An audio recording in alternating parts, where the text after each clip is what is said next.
بسم الله الرحمن الرحيم الرحمن علم القرآن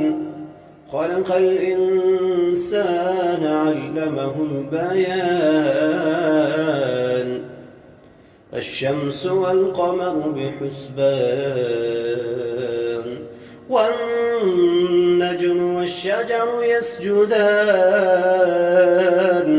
والسماء رفعها ووضع الميزان ألا تطغوا في الميزان وأقيموا الوزن بالقسط ولا تخسروا الميزان والأرض وضعها للأنام فيها فاكهة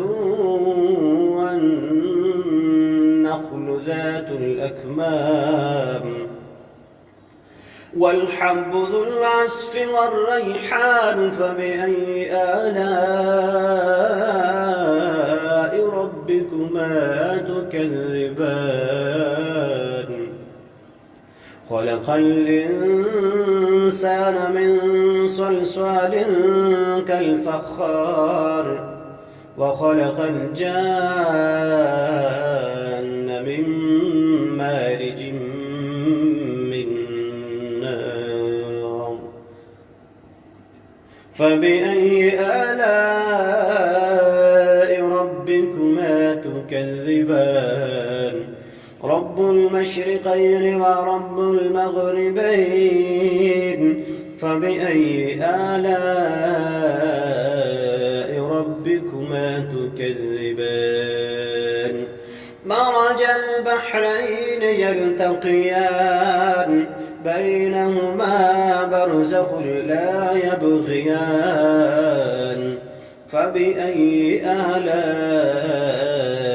ربكما تكذبان يخرج منهما اللؤلؤ والمرجان فبأي آلاء ربكما تكذبان وله الجوار المنشآت في البحر كالأعلام فبأي